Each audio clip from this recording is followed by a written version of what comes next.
nation à défendre et y trouver la force et le courage nécessaires. Il aura fallu quelques géants pour façonner notre nation et la placer sur le toit du monde. Déjà, Vercingétorix marquait durablement en chacun de nous notre volonté de résister, ce désir de défier l'impossible, cette passion pour la liberté. Nous devons notre civilisation et notre héritage chrétien à la volonté politique de Clovis, qui a souhaité faire du royaume des Francs la première puissance d'Occident. À Charlemagne,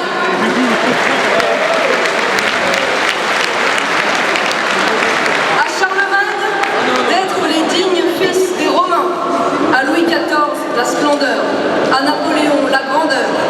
Inconsciemment, nous sommes marqués par l'empreinte de nos 40 rois, de nos 2 empereurs, de nos républiques, de nos soldats de l'an 2 et de nos poilus de Verdun, de nos aventuriers, de nos conquérants, de nos paysans et de nos écrivains, de nos ouvriers et de nos artisans. Nous rêvons tous de marcher dans les pas de ces émérites serviteurs de la France. Je pense à Du Guesclin, à Jacques Coeur, à Bayard, à Sully, à Richelieu, à Mazarin, Colbert, Vauban, Choiseul, Gambetta, Jules Ferry.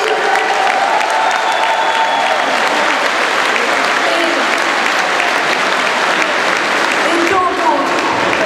Et si peu de temps pour tous les citer. Des hommes qui ont mis leur talent et leur vie au service d'une cause supérieure, comme nous, à savoir l'intérêt de la France. Encore aujourd'hui, la France, n'en déplaise à certains, tient une place particulière dans le concert des nations, car l'humanité se souvient de toutes les avancées et inventions qu'elle doit à notre pays, et ce, dans tous les domaines. En matière d'architecture, par exemple, avec le classicisme, le néoclassicisme ou encore les beaux-arts. La montgolfière, comme l'aérospatiale, sont au départ des aventures françaises, dont nous sommes encore d'ailleurs des acteurs de premier plan, tout comme dans l'automobile. De Pierre de Fermat à Henri Poincaré, l'école française de mathématiques a toujours été l'une des meilleures du monde. Le père fondateur de la chimie fut également un Français, Antoine Laurent de Lavoisier. Depuis le XVIIIe siècle, les scientifiques français ont grandement contribué à l'amélioration des connaissances humaines dans le domaine de la physique, avec, par exemple, René Descartes, Sadi Carnot ou encore Henri Poincaré, pour ne citer que. En médecine, encore aujourd'hui, les Français continuent de subjuguer le monde de par leurs compétences en matière de chirurgie, du cœur ou de greffe. Au cours des années 70, les ingénieurs français ont été à l'origine de plusieurs innovations informatiques majeures, du micro-ordinateur assemblé, la carte à puce électronique, le Minitel. Parmi eux, le polytechnicien Louis Bousin est un des pères fondateurs d'Internet. De Chrétien de Troyes à Marcel Proust, la littérature française est prodigue en écrivain de génie depuis toujours.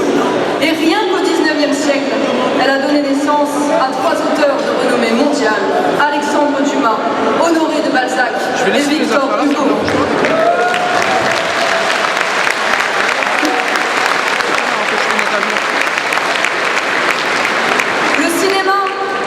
Le cinéma, comme la photographie, sont des inventions françaises, avec les frères Lumière, Nicéphore Niepce ou Louis Daguerre.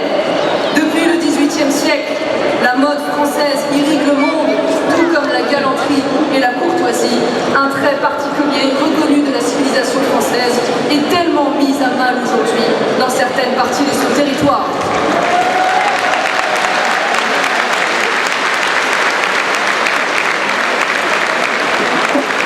En matière de droit, d'économie, de philosophie, les écoles françaises ont été et continuent d'être incontournables dans la pensée.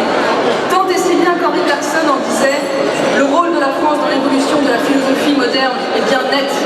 Elle en est la grande initiatrice. » Nous sommes également un peuple d'aventuriers, de la Renaissance. À chaque quartier, les Français se sont illustrés dans les grandes découvertes et dans l'exploration du monde. Voyez mes amis, tant de raisons que je n'ai pu qu'effleurer devant vous de s'enorgueillir de ce que nous sommes et de le défendre bec et ongle.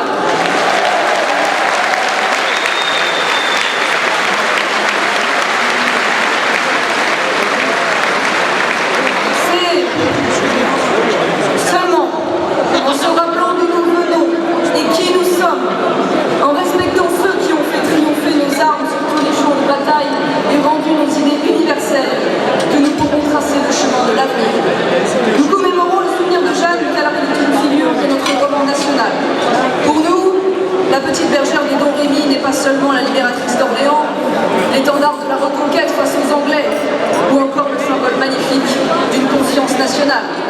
Jeanne est bien plus que cela. Elle est notre miroir. En regardant sa destinée extraordinaire, nous nous rappelons qui nous sommes et nous reprenons foi en notre avenir commun. Nous sommes un peuple fier, courageux, impétueux même. Nous sommes un peuple d'ingénieurs, de poètes et de guerriers. Nous sommes un peuple qu'aucune armée n'a su mettre durablement à genoux et qui ne pliera certainement pas, ni aujourd'hui, ni demain, sous le joug des bureaucrates de Bruxelles.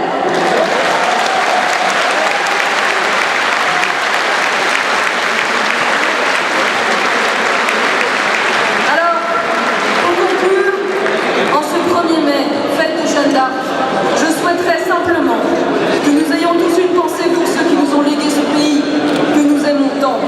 C'est à nous, désormais, qu'il incombe d'assumer la responsabilité de cet immense héritage qui nous honore et qui nous oblige. Notre devoir, avec Marine Le Pen et le Front National, est de tout mettre en œuvre